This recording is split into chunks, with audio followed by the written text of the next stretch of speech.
think a lot of people are afraid of their emotions in ways they don't fully realize. Not always afraid of feeling them. Sometimes people feel things constantly. The fear is more subtle than that. It's the fear of what emotions seem to say about them. Sadness becomes proof that something is wrong. Anxiety becomes proof that they're failing. Loneliness becomes proof they're disconnected from life. Frustration becomes proof they haven't healed enough yet. And after a while, emotions stop being experiences and start becoming conclusions. That changes the way a person lives. Because once every feeling starts carrying psychological meaning about who you are, life becomes incredibly heavy to move through. You stop simply feeling emotions and begin monitoring them instead, trying to measure what they mean, trying to determine whether you're progressing, trying to decide if you're becoming better or falling backward. And honestly, I think a lot of people live inside this constant emotional interpretation without realizing how exhausting it is. Especially people who spend a lot of time reflecting inwardly. People who are self-aware. People trying to heal. People trying to grow. The strange thing is that self-awareness can help someone understand themselves more deeply, but it can also accidentally teach them to over-identify with every internal shift that happens. So instead of, "I feel anxious today," it quietly becomes, "Why am I still anxious? I thought I was past this. What does this say about where I'm at mentally? Am I becoming unstable again? Why can't I hold on to peace?" And once you realize this pattern, you start noticing how often the mind turns temporary emotional weather into identity. But emotions were never designed to remain fixed. That's part of what makes them emotional states in the first place. They move, they change, they rise, they fall. Sometimes for obvious reasons. Sometimes for reasons you can't even fully explain. A person can wake up feeling emotionally heavy and by evening feel completely different without solving a single thing intellectually. And yet the mind keeps demanding explanations anyway. I noticed this one night recently after a long day. Nothing terrible had happened. Nothing especially good had happened either. I was just tired.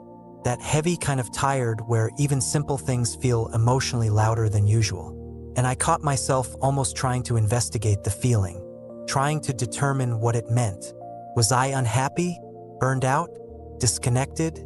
Overwhelmed? Avoiding something? And then at some point it became obvious that maybe I was just tired. Not every emotional shift needed turned into psychological philosophy. Not every low feeling needed interpretation. Sometimes the body is exhausted. Sometimes the nervous system is overloaded. Sometimes life has simply been heavy lately. Sometimes hormones shift. Sometimes stress accumulates quietly in the background. And sometimes feelings move through people without carrying some deeper final truth about who they are. I think social media has made this harder too.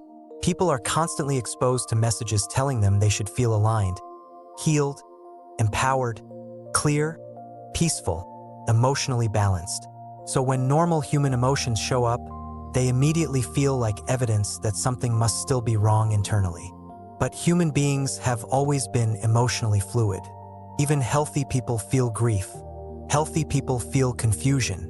Healthy people feel emotional distance sometimes. Healthy people still overthink things occasionally. The goal was never emotional perfection. That isn't real life. Real life moves. And I think once you stop turning every feeling into a conclusion about yourself, emotions actually become easier to move through naturally. Not because you suppress them. The opposite, actually. You stop resisting them so aggressively. You let them exist without immediately trying to solve your identity through them. Sadness can just feel sad for a while. Stress can simply feel stressful. You don't have to immediately create a personal narrative every time the nervous system reacts to life. And honestly, this changes relationships too, because people who constantly interpret their emotional state often accidentally pull others into that interpretation process with them. A bad day becomes, something is wrong between us. Temporary distance becomes, maybe we're growing apart. Stress becomes, maybe I'm failing at life. And suddenly emotions stop being passing experiences and start becoming evidence in an ongoing psychological trial against yourself. That's exhausting, not just for the individual, for everyone around them too. Once you realize this, you begin noticing how often the mind wants emotional certainty before allowing peace. It wants reassurance that everything is okay internally before relaxing. But human beings aren't emotionally static creatures.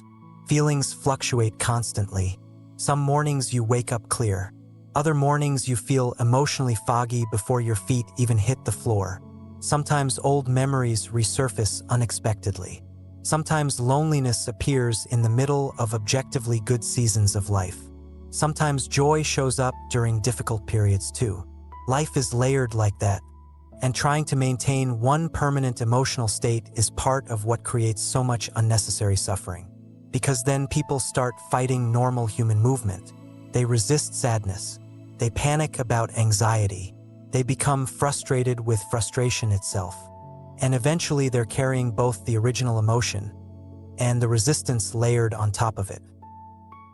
I think many people are more exhausted from emotional resistance than from emotions themselves.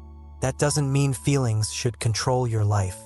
It doesn't mean emotions are always accurate either. Sometimes anxiety exaggerates danger. Sometimes anger distorts perception. Sometimes loneliness convinces people they're more isolated than they actually are. But emotions don't need to become enemies in order to not obey them blindly.